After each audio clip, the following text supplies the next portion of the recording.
పర్యావరణ పరిరక్షణ కోసం చిత్తశుద్ధితో కృషి చేద్దామని AP deputy CM Pavan Kalyan పిలుపునిచ్చారు.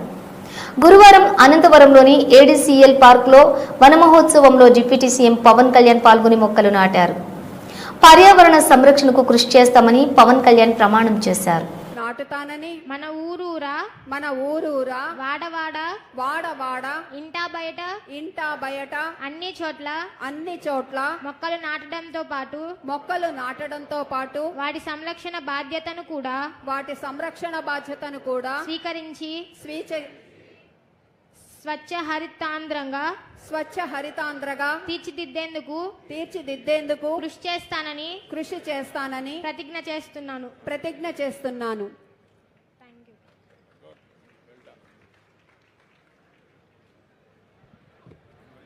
ధన్యవాదాలు బాలిక, నువ్వు రేపటి ఏలిక కావాలి, ఇదే మా కోరిక. ఇప్పుడు మన మధ్య అంజనా పుత్రులు, వారు ట్రెండ్ ఫాలోయర్ కాదు, trend setter, trouble shooter, game changer.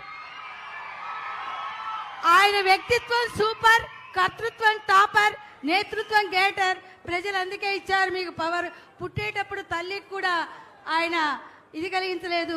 Harihara Veeramallu, మంచితనపు జల్లు, మమతల పొదరిల్లు, మధురిమల నట్టిల్లు, మానవతా హరివిల్లు డిప్యూటీ సీఎం శ్రీ పవన్ కళ్యాణ్ గారిని ప్రసంగించవలసిందిగా ప్రార్థిస్తున్నాను.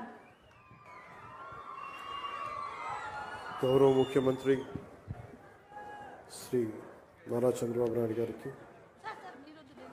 వేదిక పైన ఆసీనులైన మంత్రివర్గ సహచరులకి, ఉన్నతాధికారులందరికీ, ఇక్కడికి విచ్చేసిన విశిష్ట అతిథులందరికీ పేరు పేరున నా హృదయపూర్వక నమస్కారం. ఈ పర్యావరణ దినోత్సవం రోజున ఏం చెప్పాలి, ఏం మాట్లాడాలి అని అనుకుంటే నాకు కొమిర అంకారావు గారికి ఉన్నంత అర్హత నాకు లేదనిపించింది. అంటే ఒక 14 ఏళ్ల వయసులో ఒక పక్షి చనిపోతే ప్లాస్టిక్ వ్యర్థాలు తిని దానికోసం ఎవరైనా సరే ఒక 3 దశాబ్దాలు కృషి చేస్తారా? 14 ఏళ్ల వయసులో ఎవరైనా ఏం ఆలోచిస్తారు?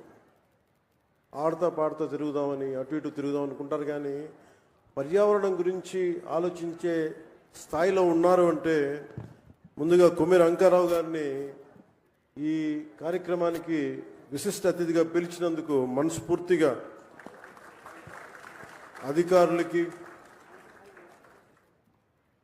వారిని ఇక్కడ రావడానికి స్ఫూర్తి కలిగజేసిన శ్రీ నారా చంద్రబాబు నాయుడు గారికి మనస్ఫూర్తిగా నా కృతజ్ఞతలు తెలియజేసుకున్నాను.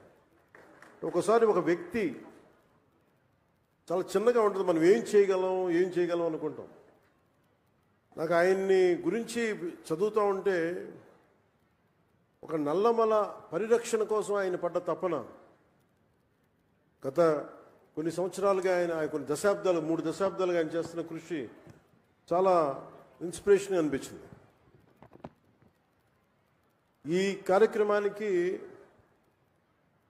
దీనికి మాట్లాడాల్సిన మరింత అర్హత, బలమైన అర్హత గౌరవ ముఖ్యమంత్రి నారా చంద్రబాబు నాయుడు గారికి ఉంది. నాకు ఎప్పుడు అర్హత వస్తుందంటే కనీసం నేను ఒక 1 కోటి మొక్కలు మన అంకారావు గారి లాగాను, లేదంటే గౌరవ ముఖ్యమంత్రి నారా చంద్రబాబు నాయుడు గారి లాగా ఒక చెట్టు నీరు కార్యక్రమం లాంటివి చేసిన తర్వాత ఒక స్ఫూర్తిదాయకంగా మాట్లాడే హక్కు నాకు వస్తుంది ఖచ్చితంగా. ఇప్పుడు దాకా నేను పర్యావరణం కోసం వ్యక్తిగతంగా చేశాను కొన్నిసార్లు, కానీ నాకు ఇప్పుడు ఈ అటవీ శాఖ కూడా పర్యావరణం 2 నా దాంట్లో ఉన్నప్పటికీ నేను వచ్చే సంవత్సరం ఇదే రోజుకి కనీసం ఒక 1 కోటి మొక్కలు నాటి, అలాగే ఫారెస్ట్ ఫైర్స్, అడవిలో కార్చిచ్చులు కనుక ఆపగలిగి, ఇందాక మన అంకారావు గారు చెప్పినట్టుగా, కొమిర అంకారావు గారు చెప్పినట్టుగా అడవుల్లోకి గొర్రెల్ని పొట్టేళ్ళు మేపడానికి తీసుకుపోయి అక్కడ గడ్డి కోసం కాలుస్తూ ఉంటారు. వారికి కొంత అవగాహన సదస్సులు పెంచి వచ్చే సంవత్సరం ఇదే సమయానికి మనస్ఫూర్తిగా మీతోటి అనుభవంతో మాట్లాడతాను. ఒక అటవీ శాఖ మంత్రిగా కావచ్చు, పర్యావరణ శాఖ మంత్రిగా కావచ్చు. అలాగే ఒక్క వాక్యం చెప్పి నేను ముగిస్తాను. చెట్టు అదేదో మనకు ఒక ఆశయమో దాని కొద్ది, ఇది చెట్టు మనకు ఆధారం. కేవలం పక్షులకి వీటికే కాదు, ప్రతి ఒక్కరికి చెట్టు లేని జీవితాన్ని ఊహించుకోండి. ఇదివరకు మనం పెరిగేటప్పుడు ఒక 30 సంవత్సరాల క్రితం ఎవరన్నా మా ఇంటికి వెళ్ళాలి అంటే అక్కడ పెద్ద మర్రి చెట్టు ఉంటుంది. ఆ మర్రి చెట్టు నుంచి కుడి చేతిలోకి వెళ్తే ఇది దారి ఉంటుంది. ఎవరిని ఇల్లు ఫ్రెండ్ ఇల్లు తెలియాలంటే ఎలారా మీ ఇంటికి రావడం అంటే మా ఇంటి ముందు గోరింటాకు చెట్టు ఉంటుంది. ఇట్లాంటివన్నీ పోయినాయి. ఇప్పుడు అసలు చెట్టే ఆనవాళ్ళు అయ్యేది. అలాంటి చెట్లని మనం సంరక్షించుకోవడం మానేసాం.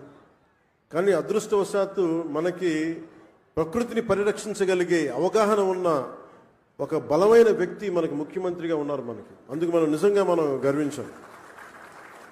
ఈరోజు మా అందరికీ కూడా ఆయన ఇచ్చిన టార్గెట్స్ ప్రతి చోట 33% ఉండాలి ఫారెస్ట్ కవర్ అంటే, మా అందరికి ఇచ్చిన టార్గెట్ ఒక 50% ఆంధ్రప్రదేశ్లో ఉండాలి. ఆంధ్రప్రదేశ్ తలమానికంగా ఉండాలి. ఈ పర్యావరణానికి సంబంధించి కానీ, అటవీ సంరక్షణకు కానీ, నగర వనాలకు కానీ, చెట్లు విరివిగా పెంచడానికి కానీ, వాటిని స్ఫూర్తిగా తీసుకొని వచ్చేసారి మనస్ఫూర్తిగా కలుస్తాం తెలియజేసుకుంటూ, మీ అందరికీ మనస్ఫూర్తిగా ఈరోజు గౌరవ ముఖ్యమంత్రి గారు ఏం చెప్తారనేది మీతో పాటు నేను కూడా వినటానికి సంసిద్ధంగా ఉన్నాను. వారిచ్చే సూచనలు సలహాలు తీసుకొని వచ్చే సంవత్సరం ఆయన మీద మనం పెట్టిన బాధ్యతని బలంగా నిర్వర్తించి ఆయన మెప్పు పొందేలాగా మనందరం ముందుకెళ్ళాలని మనస్ఫూర్తిగా కోరుకుంటూ సెలవు తీసుకున్నాను.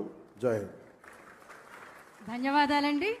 ఇప్పుడు మన మధ్య ఒక రాజనీతిజ్ఞులు ఉన్నారు. రాజకీయవేత్త నెక్స్ట్ ఎలక్షన్ గురించి మాట్లాడతారు. రాజనీతిజ్ఞులు నెక్స్ట్ జనరేషన్ గురించి.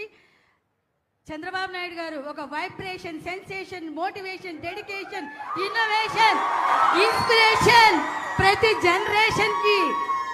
మాది కుప్పం.